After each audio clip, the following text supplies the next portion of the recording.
Good morning, students. As we are on our chapter 3 of business studies, that is levels and functions of management, and we already studied about the levels of management in our previous lectures. So today we will do our next and last topic of this chapter, that is the functions of management.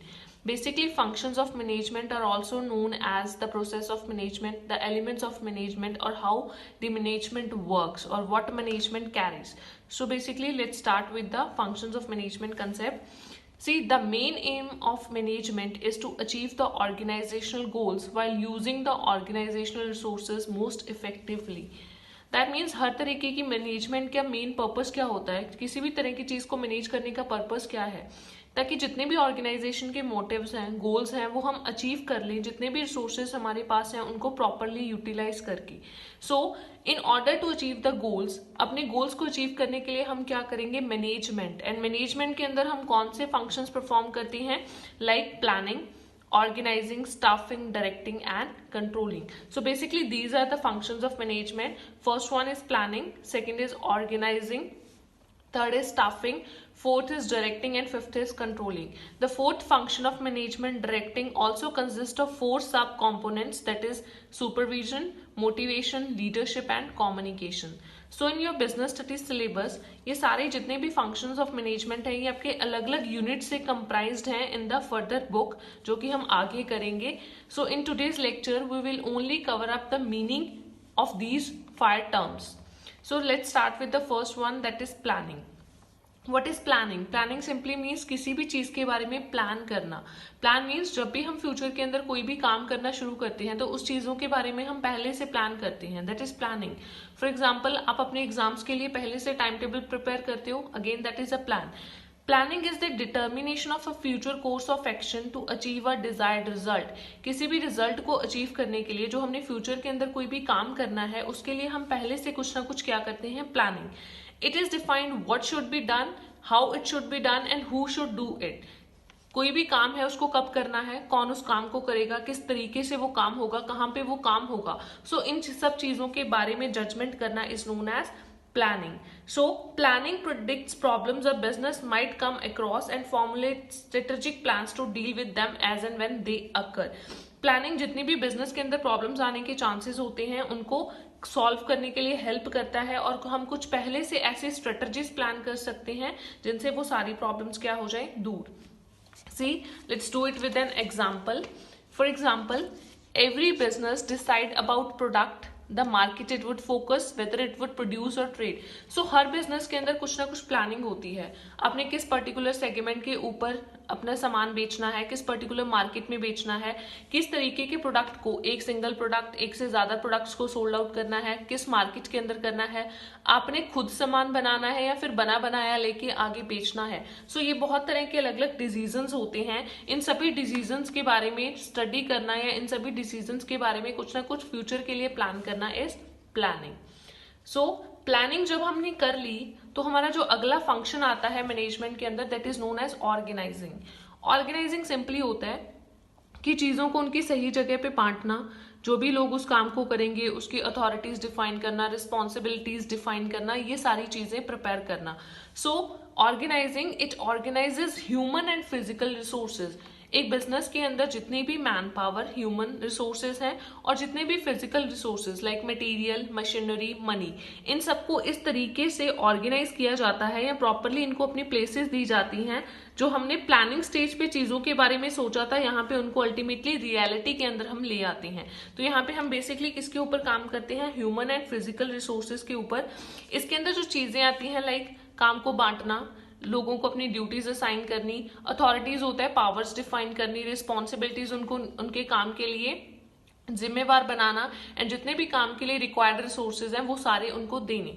C, planning के अंदर सिर्फ paper work होता है कि हम simply अपने mind के अंदर या फिर पेपर के ऊपर उन चीजों को डिसाइड करते हैं, बट अल्टीमेटली अपने प्लान को रियलिटी में कन्वर्ट करने के लिए हमें उसके ऊपर काम करना पड़ेगा. तो जब हम प्लान के ऊपर फंक्शनिंग स्टार्ट कर देते हैं उसको बोलते हैं ऑर्गेनाइजिंग करना.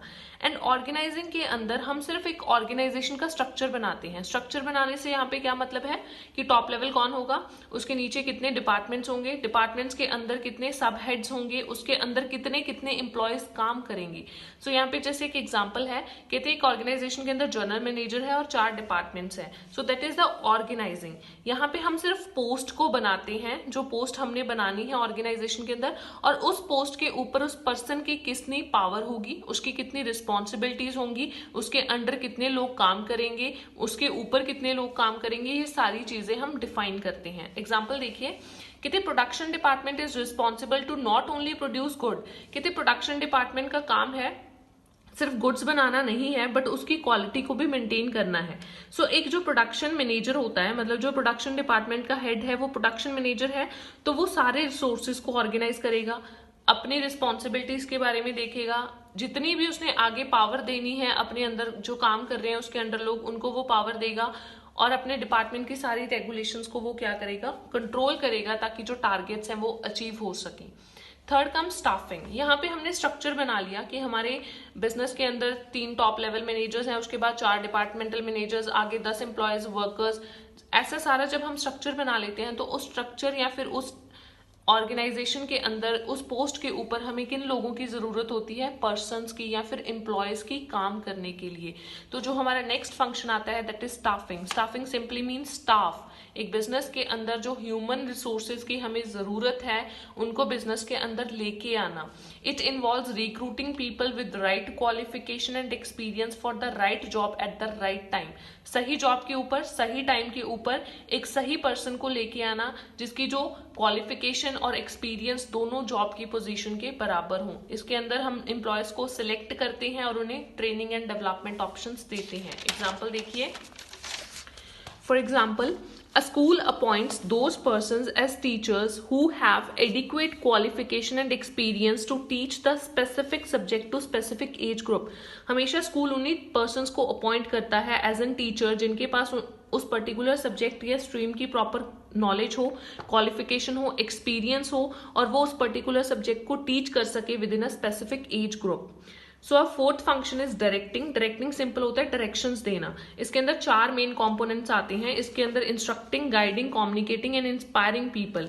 4 मेन आते हैं। One is the supervision, communication, leadership and motivation. Supervision means होता है देख रेख रखना। इसके अंदर monitoring the progress of routine work. एक सुपीरियर होता है, उसके अंदर जितने भी लोग काम कर रहे हैं वो उनके काम को देखता है कि वो काम सही से कर रहे हैं या नहीं। जहां पे भी गलती होती है वहां पे वो उनको क्या करता है, guide. Communication simply means facts, ideas, feeling एक पर्सन से दूसरे पर्सन की तरफ ट्रांसफर करना ताकि काम के अंदर किसी भी तरह की कोई भी रुकावट ना आए और हर तरह की इंफॉर्मेशन प्रॉपरली मिले। Next is leadership. दूसरों को इस तरीके से इन्फ्लुएंस करना कि जो लीडर चाहता है सारी की सारी टीम वही काम करे। मोटिवेशन सिंपली मीन्स अगेन लोगों को इंड्यूस करना, मोटिवेट करना ताकि वो काम को अच्छे से करे। For example, a sales manager assigns responsibilities. एक सेल्स मैनेजर है वो अपने सेल्स एग्जीक्यूटिव्स को रिस्पॉन्सिबिलिटीज देता है और उन्हें टारगेट दे देता है। जब वो काम कर रहे हैं सेल्स एग्जीक्यूटिव तो वो टाइम टू टाइम उनकी परफॉर्मेंस को चेक करेगा और उनको फीडबैक देता रहेगा। That is known as directing. So last component again in the functions of management that is the controlling.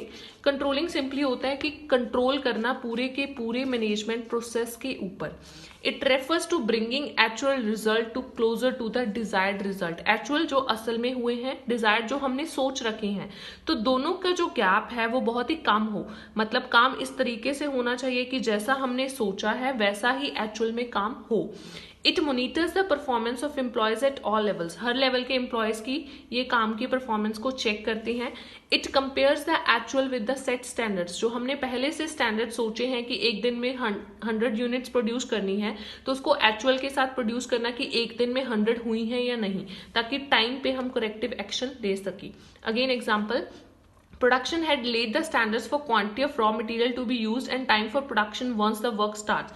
कहते प्रोडक्शन डिपार्टमेंट के अंदर प्रोडक्शन मैनेजर ने रॉ मटेरियल की क्वांटिटी बता दी कि आपने कितना यूज करना है और आपने प्रोडक्शन का कितना टाइम लेना है। तो जब काम शुरू होता है तो वो क्लोजली सारे काम को और वर्कर्स को चेक करता रहता है और उनको टाइम टू टाइम इंस्ट्रक्शंस देता है कि टारगेट आसानी से अचीव हो।